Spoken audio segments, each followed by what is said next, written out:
Well, hello everybody, and this is Auntie, and I am here to do my review of 90 Day Last Resort, Season 3, Episode.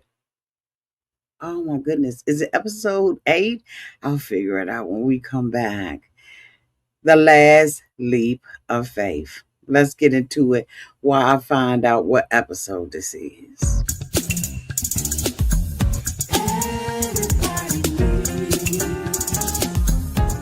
A sweet old auntie. Thank you, subscribers to my consistent reviews. All of y'all who have been here through the long haul. Shall we get into it? Oh, yes, we shall. It's time for Auntie Advice. Sweet old. It's time for Auntie Advice. Oh, yeah. It's time for Auntie Advice.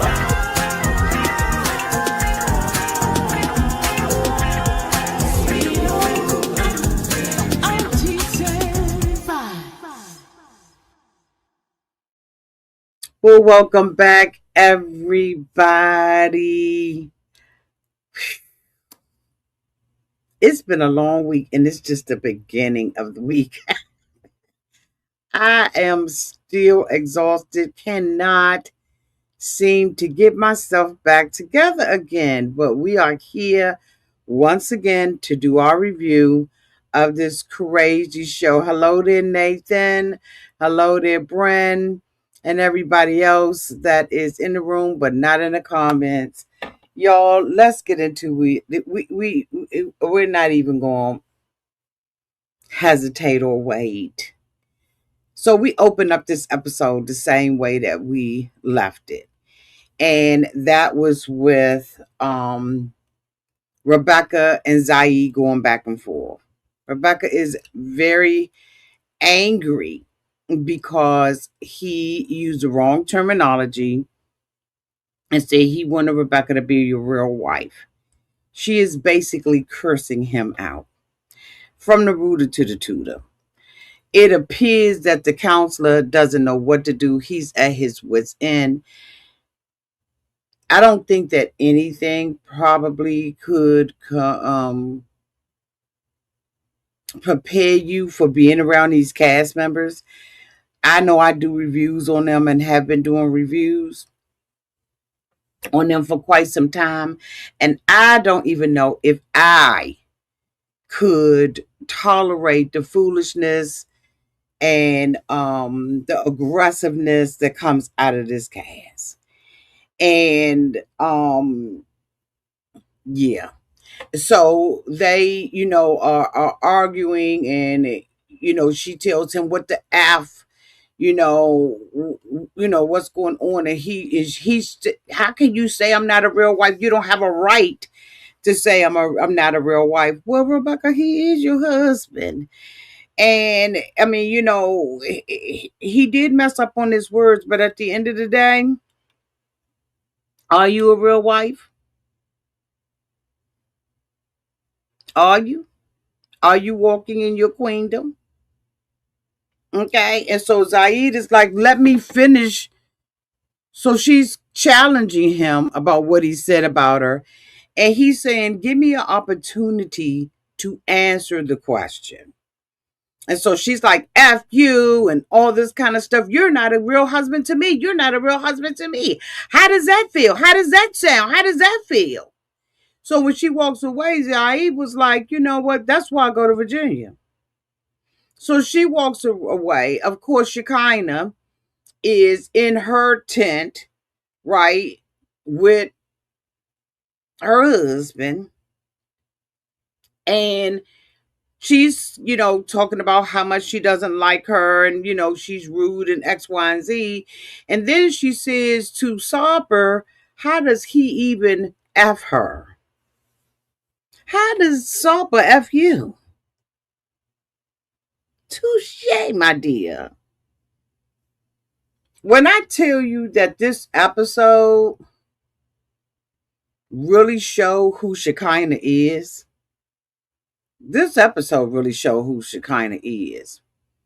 A couple of episodes ago, when they were all downtown to the bar drunk, Not all of them were drunk, but some of them were.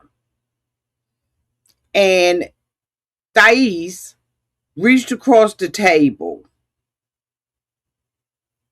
There were a lot of people who were saying she was wrong for doing that, because people like to be, let me just be real with y'all. People like to be neutral. And people are they're afraid of telling it like it is. And I think that that is one of the things that has harmed us in our community, in our societies, is that people want to always be on the side of right, and they don't want to say what the truth is. They want to, well, I mean, I'm not this, but that, and I'm not this, and I'm not that. You know what I mean? Instead of people being real and just telling the truth. I'm a content creator that I'm going to tell you how I feel. I'm not going to be trying to straddle the fence, trying to appease people, hoping people don't unsubscribe, or hoping people subscribe. Take me as I am, but I'm going to be honest about it. Thais, whatever they did, right, went over to Shekinah initially to say, back up off my husband, you're going too far. And Shekinah is the one that escalated that, because she could have easily stopped. Now, they're saying a drink got tossed, hands got this, that, the other, nickname, pay the rent, give a dog a bone. To me, it don't make a difference. The girl came over there to try to get you to calm down and back up off of her husband. The same thing she wants Sarper to do. She wants him to have her back unequivocally, without hesitation, regardless of whether or not she's right, wrong, or indifferent. But to come out of her mouth and say, go back to your own country, was just a path too far. After that, she kind of came out on social media, whatever social media platform she could come out on, and made so many different statements about what her intention was when she said that. Out of the abundance of the heart, the mouth speaketh. That is a scripture in the Bible. Okay? Whether you believe it or not, believe the Bible or not, I'm sure you probably got something in whatever you believe, okay? But for me, it's the Bible. And it says, whatever is in your heart is going to come out of your mouth. Out of the abundance, full of, overflow, more than enough of what's in your heart is coming out of your mouth. And that's what happened with Shekinah when she came out of her mouth and said, go back to your own country. But no, she went on social media, TikTok, Snapchat, plentyoffish.com, Instagram, YouTube, blackpeopledate.com. She went out on every platform known unto mankind with a different excuse and a different reason as to why she said what she said. And what she said, she meant it. She meant it from the bottom of her heart. And maybe she doesn't like women that come from where, I can't remember where Thais is from. But maybe she doesn't like women that come from there, and she thinks that they're her competition. Maybe she's angry with her. Maybe she had an incident and she's holding it against everybody. But she meant exactly what she said out of her mouth. And this particular episode, she made sure that she confirmed everything she thought about this girl, because Shekinah is one nasty hoe. She went overboard. She said what was in her heart. And because of the reaction, only the backlash and the reaction is what Shekinah is trying to quell. She doesn't want people to think poorly of her. But she has a poor, in my opinion, she has a poor attitude and just a poor soul. That's my opinion about her. So she says, how does he even F her? What does that have to do with Shekinah? How does Sarper lay with her with such a nasty mouth and disposition, and the wigs hanging on the back of the bed? I mean, you have no discretion. I know your husband knows you wear wigs, but God, you gonna have them on the back of the bed? And you have the audacity to talk about another woman? Some stuff is over the line. And for her to have to be in this woman's face and say something like that. So Rebecca says that, she walked away. So, the therapist was like, you running away from the situation, whatever. She says that, she can hear Zied and, Zied, doing what he doing. And she can hear Shekinah talking about her. And I said, good. Because both of y'all are acting like Angela Dean. Everybody wants to be the replacement of Angela Dean. They want to walk right at the border, right at the line. If Rebecca is not treating Zied the same way that Angela treated Michael, then something's.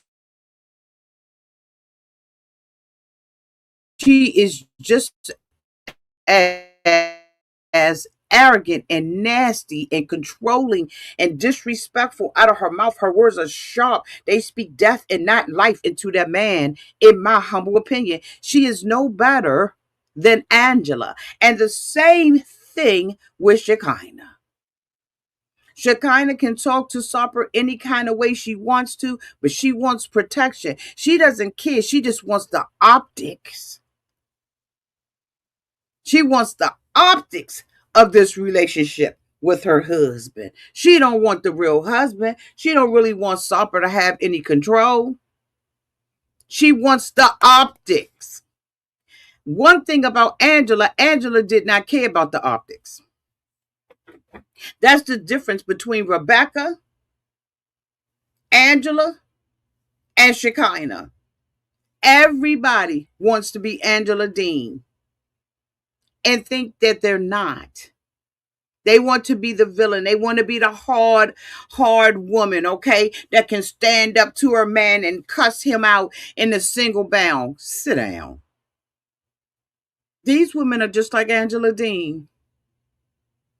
We thought that we got rid of one and now we got two. That's my opinion about it. So after that, he tells Zied to go on about his business. Zied said, look, if we don't fix this, we ain't going to be together. We're not going to be together. But he done already made a veiled threat where he sat there and said, if we don't get this together, we're going to be broken up. We ain't going to be together anymore. That was a veiled threat. But he sends him off to cool. They all come back and they, want to come back and start doing the same thing all over again. He talks to Paola and Russ, and I do not like pie. And if you go back on my old videos, I never liked pie. Paola, never liked her. And you know what the thing about it? People be fangirling and fanboying over these people. Anyway. She basically said that, that night she's tired of being a teacher for her husband. She said that she went and got herself all showered and all this kind of stuff, right? And she didn't get any satisfaction. But Russ did, because she made sure that Russ had, got satisfied. And she was, of course, frustrated. She's saying that she's sexually frustrated. I don't believe that Power's not having an affair.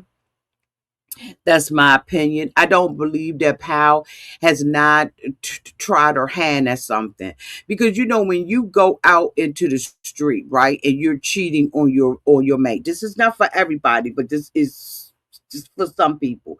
When you go outside of your marriage and you get a satisfaction, right, that you ain't never had before in your life, and you continue to yearn for that satisfaction, once you get something at a different level, then you want to bring it back home to your partner. And Russ just appears to me that he is not adopting whatever it is that she wants him to do for her. Now, does he need to man up and try some different things? Yes, but an open forum where he is being emasculated and where she is just steady criticizing his abilities or his inabilities, right? It's just not it's just not going to do anything to make Russ do change his actions, i.e. he she pleased him and he didn't please her. They've been there now for how many days now? I mean, we don't know exactly, but they've been there now 8 episodes, and we haven't seen any improvement in Russ. And that's because it's going in one ear and coming out the other. I believe that she has explored other men. Okay. And now what Russ was doing that satisfied her in the beginning ain't satisfying her anymore, because she wants to get to that, that higher love.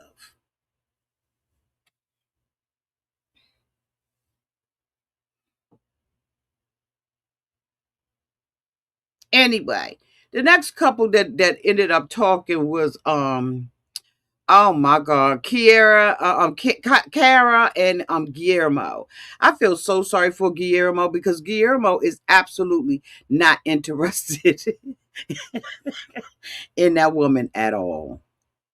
I mean, there is nothing that Kara can say and do that is attracted that Guillermo is attracted to. He is there on behalf of getting some little money in her pocket, maybe some coin in his, but he is not there to reconcile, make up, get back together, smash, pass, dash, none of that. Now, as a matter of fact, when Russ was talking, Powell was talking about not being satisfied, Guillermo did like a little move, right? We won't talk about it on YouTube, but he did like a little move emulating a certain act that couple shared together. And she's like, that's why I marry him, right? And I was like, but that ain't why he married you. He didn't marry you to be flashing your ass on social media, doing the OnlyFans. That's not why Guillermo got with you. Guillermo got with you because Guillermo wanted a wife and he wanted a family, and he wanted to, you know, um, have that little house in the hill, and it's just been so much damage. Matter of fact, I think when she was dancing with Robin, and I think it was out of control. I think that he just doesn't, the innocence of her being his wife and being just for him, I think is gone. And once you lose that, it's over. Moreover, the one thing that men want from women more than they want anything else is respect. And Kara keeps doing these things. It's a sign of disrespect to him. So anyway, they start talking to them, him about the relationship and stuff. And he said that, he feels like this is going to be embarrassing to his child. And so she comes out of her mouth and says, well, no, everything that I do, he's at the center. No, he's not.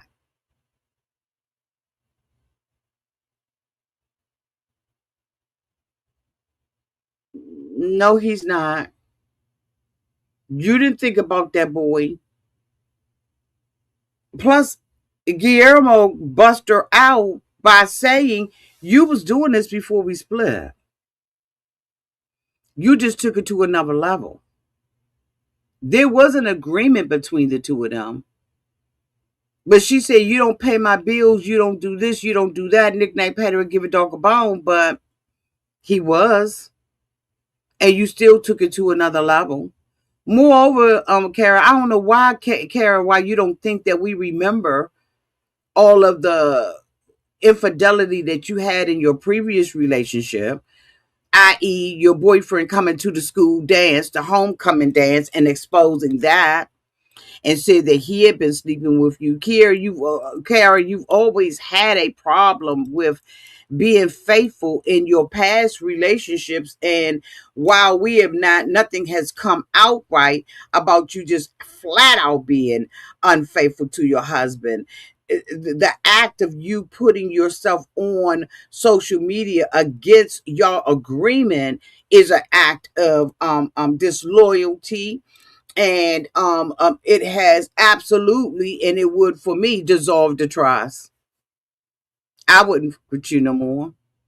And so, she's like, before this stuff happened, I loved you down. He loved her down too. Guillermo was crazy about her. She said that the kids are not going to bully her kids. Yes, they are. They probably already are. And I'm sure probably the teachers and the faculty staff is looking kind of to the side about the bull crap she doing. But okay, she wants to. So the counselor said, is there any other way for y'all to get to another place? That he said flat out, what she's doing on social media, unless she completely stops doing it, there's no chance. That's it. That's all. Don't ask me anything else. Don't sit up here and try to make nothing happen between us. Like, point blank and simple. That's my stand, and I'm not moving. And I applaud him for that. So they, after that, they all get into the tents and stuff like that. Sarper and Shekinah, of course, never came back. Jenny and Sumit did not come back, right? After she went in and she found out that he had been, basically,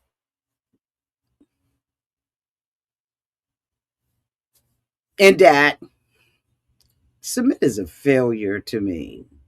And I know y'all probably love Sumit, but he been a failure from day A. He has never done right by Jenny. Never. It's always been some stuff with Sumit. And like I said, a lot of people see them as legends and all that kind of stuff. And they give Sumit a bypass, but Sumit ain't never been nothing. Never. It's always been Jenny.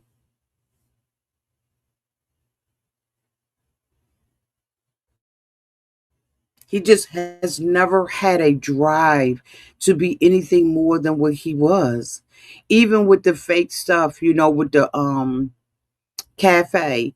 And then I'm gonna repeat it because I said it before. When I came out and said that there was no cafe, when I showed that the cafe was basically non-existent and closed, when I showed the plaza, when I said it, what did nobody want to hear what I said? And I know because I had done research and had talked to some people. His friend allowed him to use his extra building to fake that. Sumit mother and father never made an investment. Sumit never made an investment in a restaurant. It was a storyline. And nobody believed me. Nobody believed me. And the only Sumit that I remember is the Sumit where Jenny was sitting at the poolside talking to him, thinking that he was all this and all that. And he was gaslighting her and catfishing her from the beginning. And because people have seen them year after year, they give them a grace that I just ain't gonna lie. Sumit ain't.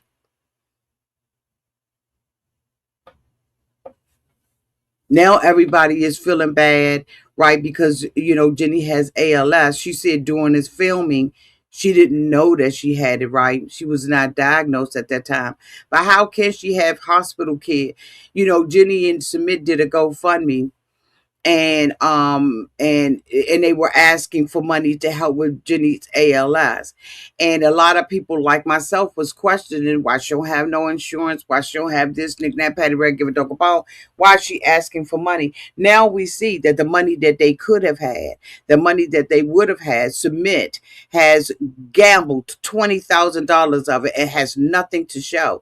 He wants to stay under his parents, and he is trying to make it appear that it is a cultural thing.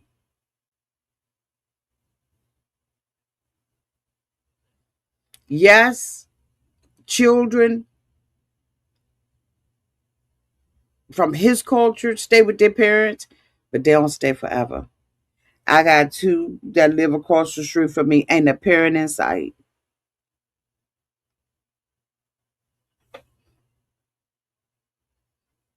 We're the parents.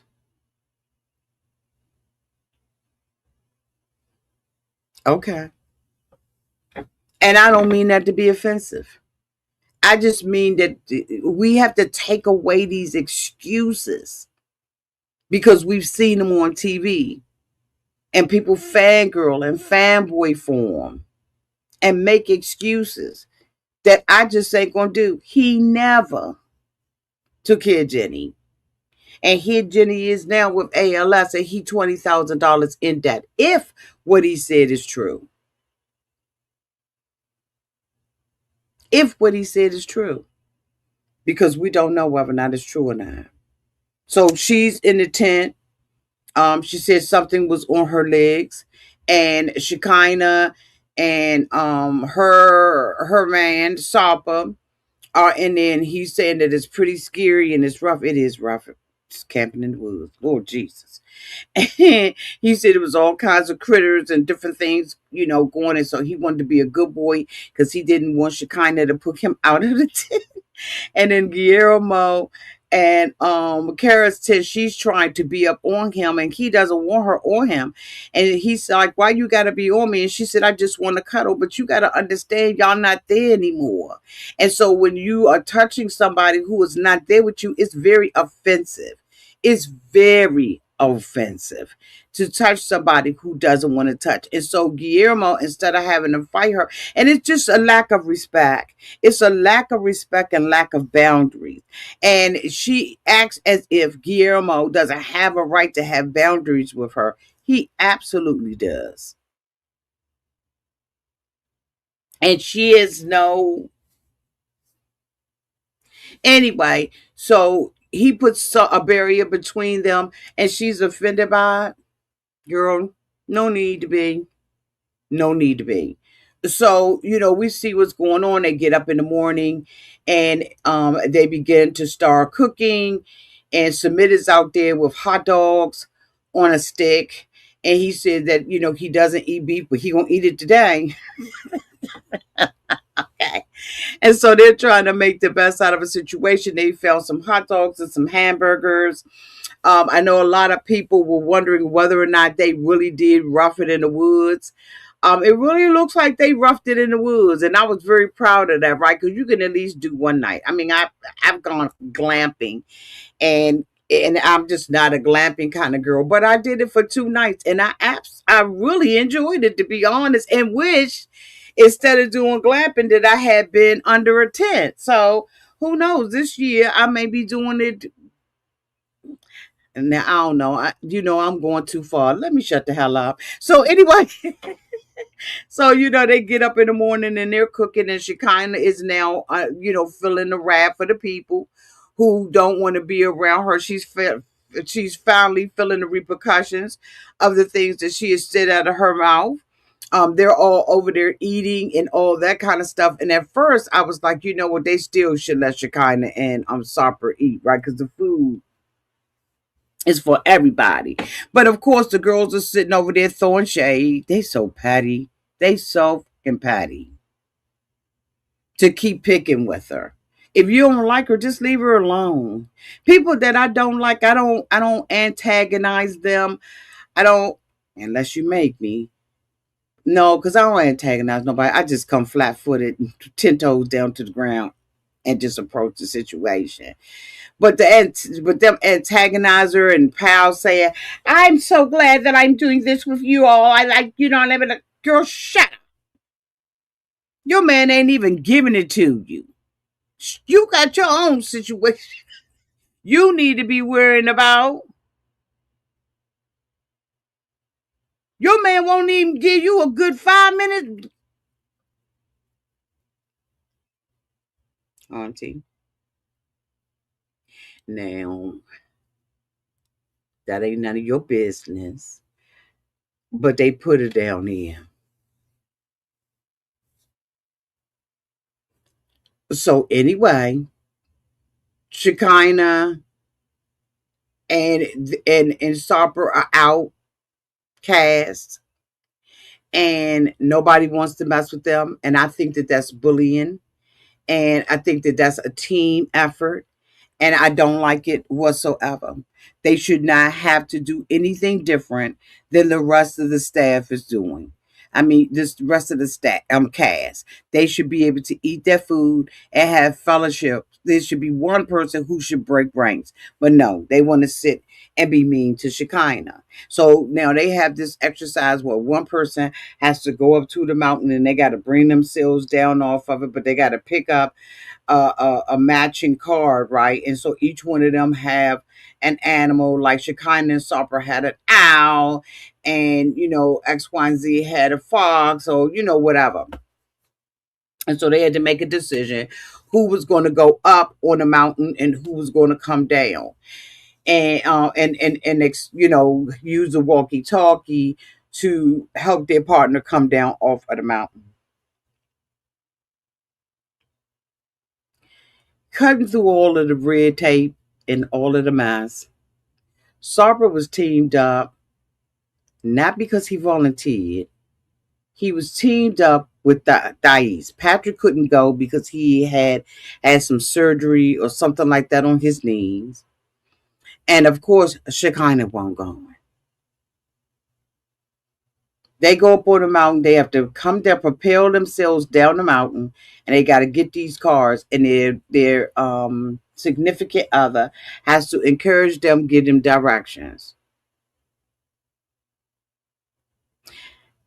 When I tell you that Shekinah is some kind of low down, dirty monkey with a wig on, in the voice of Nene Leaks,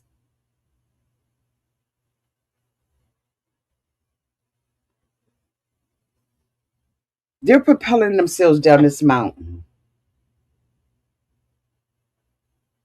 Thais is a woman. Almost everybody else said they're man. She went because Patrick had a physical, I don't want to say disability, but he had a physical condition that caused him to not be able to do it. So instead of both of them just totally backing out, she takes it to the chest and she comes down that mountain. She had some difficulty, and Sarper started working with her as he should. They were a team. Again, she did not volunteer to work with him. He didn't volunteer to work with her. It wasn't a come by here, my lord. It wasn't nothing that. It was doing what they asked you to do in order to be successful with your partner. But no. With Shekinah, they all had walkie talkies. Thais was having some problems because she was too far over to the left, and Sarper was telling her to move into his right, and helping her. She gets on her. Patrick is like, "I'm proud of you. You're doing good. You're doing good. You're almost there. Your foot, it's by your foot." Sarper's telling her, "It's by your foot." He had already picked up his little owl. When Sarper starts helping her, she tells him into the walkie-talkie, "Worry about yourself. Take care of your daggone self." I.e., don't help the girl. What man, seeing a woman in real distress, not some phony, chivalrous stuff throwing your jacket over a puddle. He really saw a need. And a man who is worth being a man is going to help a woman. Unless he just ain't. So what Sarper was doing was by instinct. He wasn't trying to be on her side, make up with her. This is actual harm. Come down and keep the mountain harmed or unharmed. And when you see a need, you fulfill a need. He's helping the girl, and she says, worry about yourself. Don't help that.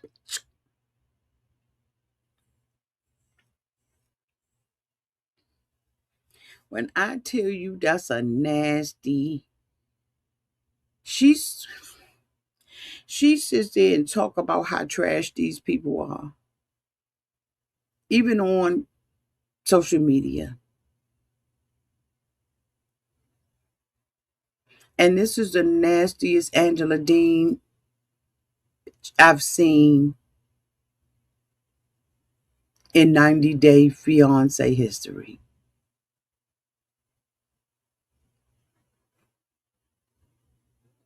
To be angry with your husband. First of all, Sarper has not been able to connect with anybody since the bar. And he is saying, I'm going to forego all these people and be on my wife's side, even though I know she's wrong.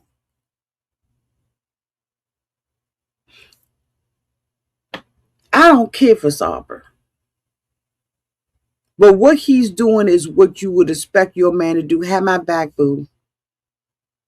But even if you want your man to have your back, you still gonna pull back and be like, I don't want him isolated from his friends. So when she got up in the morning, the first thing she said out of her mouth is at 10 is out. They don't want me around them. Why don't they, Shekinah? Now, yes, they are being catty.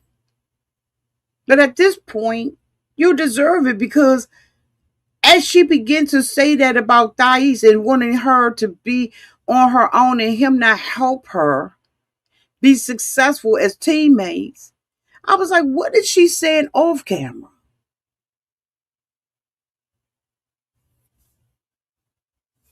What is she saying off camera?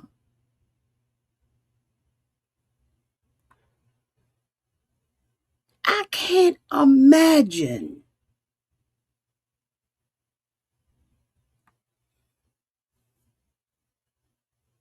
Exactly, Karen Thompson. I agree. Same thing with me. I was trying to give her grace, and I think it's just normal to give her grace. But I was like, this woman has proven that she don't deserve grace. I think that myself and a lot of people were wrong about it. I tried.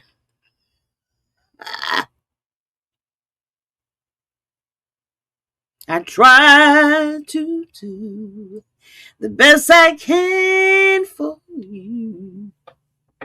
But it seems, okay, it just wasn't enough, because the way that she's acting and the way that she handled that with Thais was diabolical.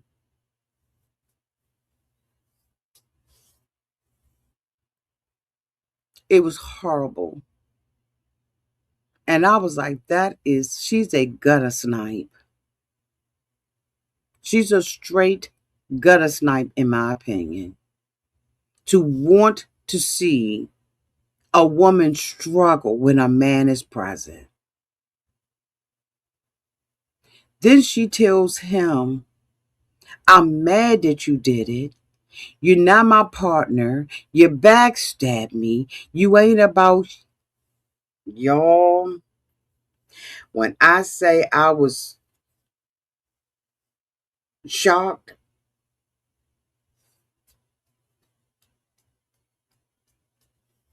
hey, Black Girl Speaks. Thanks for coming in, boo. Y'all, when I tell y'all I was shocked, That's an understatement because I could not believe that it's that serious. Ain't nothing that serious. Nothing. No beef, no nothing.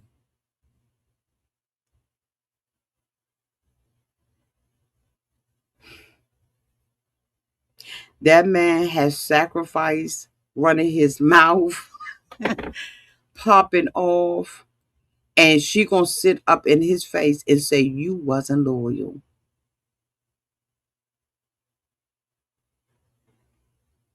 And the thing about it is, what defense does he have? Because if that's how she really feels, there's no defense. There's nothing he can say, nothing he can do, nothing he should say, and nothing he should do to prove her wrong. And that's a nasty right there. I mean, that's a nasty right there. I mean, just heartless and calling the girl an enemy and everything. It's not that serious. Yes, again, they are being catty. Yes, they got this mess going on. But the one to me that's really stirring the pot on it is Paola. She's a mean girl. She's a mean girl. Absolutely, she's a mean girl. But she always has been. I didn't like her when Russ started dating her. I did not like her from the beginning. And she couldn't get along with his mother in his mother's own house. I've never liked Pie. But Shekinah is some raggedy Angela Dean, her and Rebecca. Them some Angela Dean itches. Itches. Anyway, y'all, that is the end of my review. I'm trying to stop these reviews from being over an hour long. So I'm going to end it right here. But y'all let me know downtown in the comment section what you all thought about this. Am I right or am I wrong? Like, I mean, y'all let me know because this right here, I don't even, I don't either. Okay, you see, you feel the same way. Yeah, I ain't not. Thank you so much, Giselle. Thank you so much, boo. Y'all let me know what y'all think downtown in the comments section. And until we meet again, y'all be safe out there in those streets and in the water. Bye, y'all.